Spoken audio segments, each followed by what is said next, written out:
ہمارے دردوں کا مداوا حضور کا نظام ہے، ہمارے دکھوں کا علاوہ حضور کا آئین ہے۔ رنگ برنگے آئین ہم نے دیکھے، طرح طرح کی جمہوریتیں دیکھی، مختلف رنگوں کی مارشلاؤں کو بھی ہم نے آزما لیا، کتنی ایمرجنسیاں آئیں، لیکن ہمارے درد کا مداوا کسی کے پاس نہیں تھا، ہمارے دکھ کا علاج کسی کے پاس نہیں تھا۔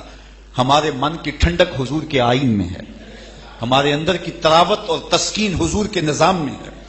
اللہ اکبر، وہ نظام جو عادلانہ نظام ہے، جس میں بنو مخزوم کی ایک بیٹی چوری کرتی ہے تو ہاتھ کاٹنے کا کہا جاتا ہے، اور حضرت اسامہ کے ذریعے یہ سفارش کی جاتی ہے حضور نئے نئے اسلام لائے ہیں، تو اگر اس کو اجازت دے دی جائے تو کتنا اچھا ہو کہ بیٹی کا ہاتھ کٹ جائے گا، کہیں منحرف نہ ہو جائیں دین سے، تو آقا ممبر بچھوا لیتے ہیں اور فرماتے ہیں کہ تم سے پہلی امتیں اسی لیے برباد ہوئیں کہ اگر کوئی غریب جرم کرتا تو حد جاری کر دی جاتی، اور اگر کوئی امیر کرتا تو اس کے اوپر جو ہے وہ اس کے لیے گنجائشیں ڈھونڈ لی جاتی۔ فرمایا میری شریعت میں ایسا نہیں ہوگا۔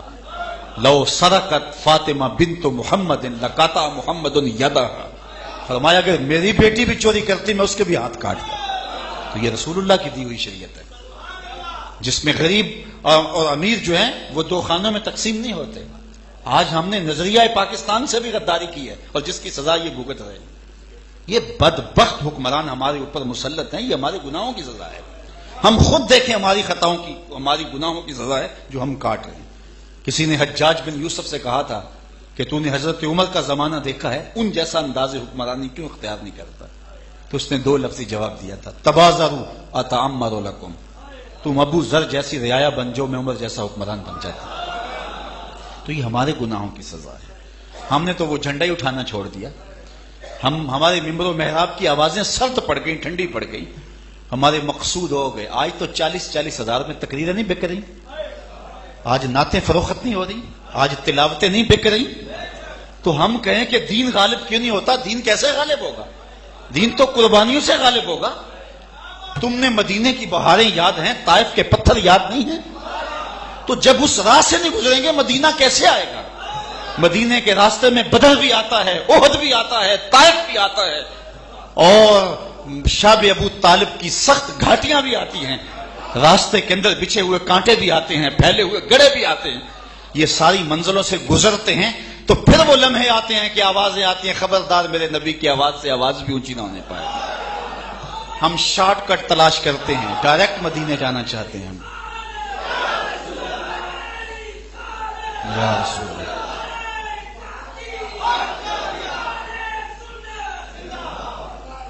تو ہم نے اس نظریے سے بغاوت کی جس کی سزا آج ہم کاٹ رہے ہیں۔ ہمارے اسلاف نے پاکستان بناتے ہوئے جو قربانیاں دی تھی، 10 لاکھ لوگوں نے قربانیاں دی، چھوٹا حادثہ نہیں تھا۔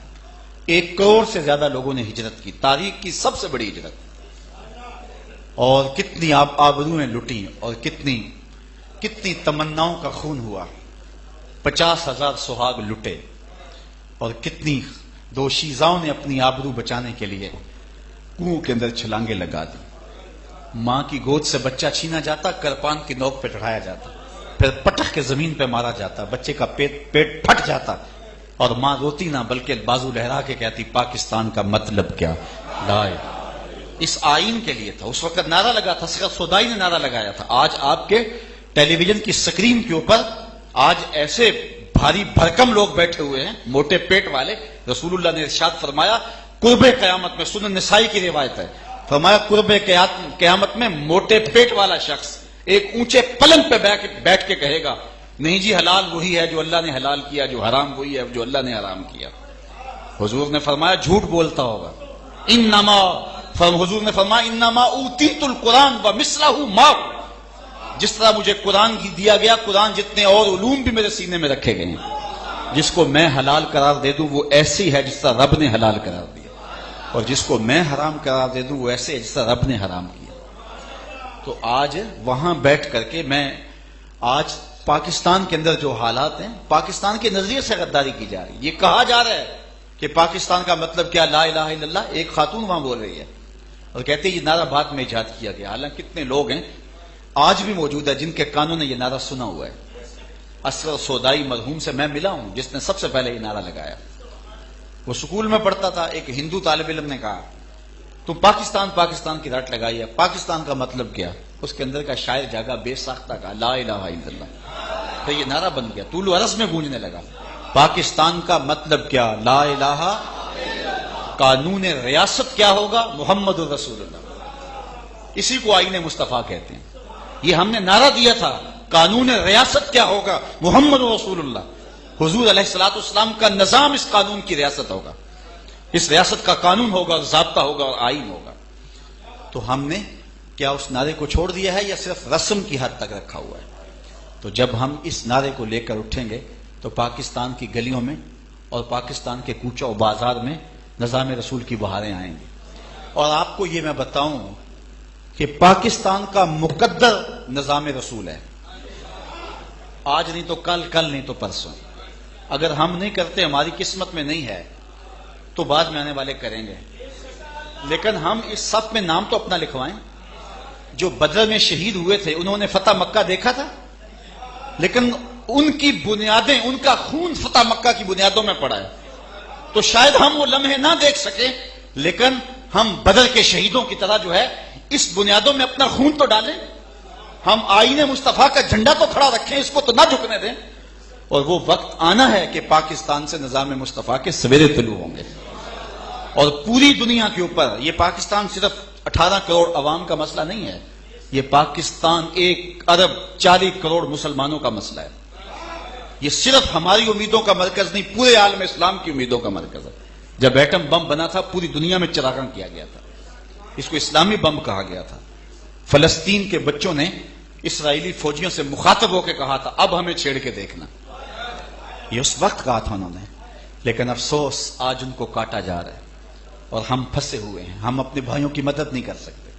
2000 سے زیادہ لاشیں پڑی ہوئی ہیں، آج ہم دہشت گردی کی جنگ میں الجھے ہوئے ہیں، اور یہ وہی لوگ ہیں جن لوگوں نے پاکستان بنانے کی مخالفت کی تھی۔ آج وہ کہتے ہیں اس کو بسنے نہیں دیں گے۔ اگر وہ یہاں رہ رہے ہیں تو ایسے رہے جیسے کرائے کے مکان میں رہتے ہیں، اور آپ کو پتا ہے جو گھر بنا کے وہاں رہتا ہے اس کی کیفیت کیا ہوتی ہے، جو کرائے کے گھر میں رہتا ہے اس کی کیفیت کیا ہوتی ہے۔ ہمارے بزرگوں کا خون ہے اس پاکستان کی بنیادوں میں، اس لیے اس پاکستان کو آنچ آئے تو ہم بے چین ہو جاتے ہیں، لیکن کچھ لوگ کرائے کی طرح رہ رہے ہیں اس پاکستان کے اندر۔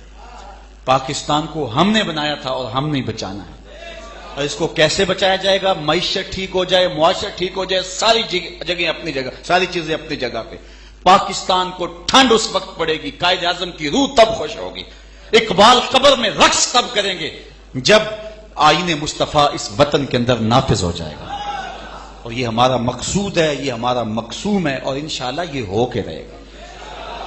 پاکستان سے حضور کو ٹھنڈی ہوا آئی ہے، حاکم نے اپنی مستدرک کے اندر باقاعدہ روایت نقل کی ہے جس کا ترجمہ اقبال نے کیا تھا اپنے زمانے میں، میرے عرب کو آئی ٹھنڈی ہوا جہاں سے، میرا وطن وہی ہے، میرا وطن وہی ہے۔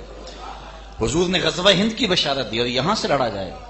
سنن نسائی کے اندر باقاعدہ باب ہے، باب غزوہ ہند، اور اس میں حدیثیں ہیں حضرت ابو ہریرہ سے مروی، بلکہ حضرت ابو ہریرہ کی آرزو ہے کاش کہ میں ہوتا اس جنگ میں شریک ہوتا۔ مجھے فیصل آباد میں ایک نوجوان نے کھڑے ہو کے سوال کیا کہ یہ غزوہ کیسے ہے؟ غزوہ تو وہ ہوتا ہے جس میں حضور شامل ہوں۔ تو میں نے کہا حضور شامل ہی ہوں گے، حضور علیہ السلام شامل ہوں گے اس کے اندر انشاءاللہ، اور قیادت فرمائیں گے حضور، اس لیے اس کو غزوہ فرمایا گیا، اور پوری کائنات کے اندر اسلام کا پرچم لہرائے گا، اسلام کا جھنڈا اونچا ہوگا۔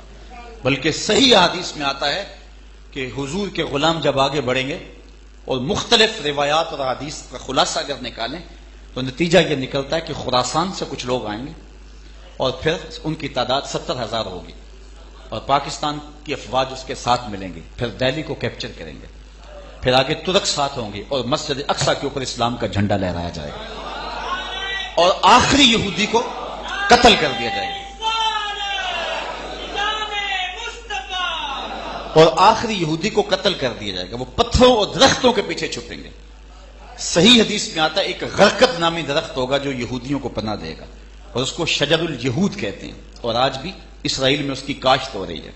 صرف وہ درخت پناہ دے گا، باقی پتھر بھی بول کے گائے گا مجاہد کو ادھر آئیے، ظالم میرے پیچھے چھپا ہوا ہے، اور مسلمان آگے بڑھیں گے اور اسے قتل کر دیں گے۔ جب آخری یہودی کو قتل کر لیا جائے گا اسلام پوری دنیا کے اوپر غالب ہو جائے گا۔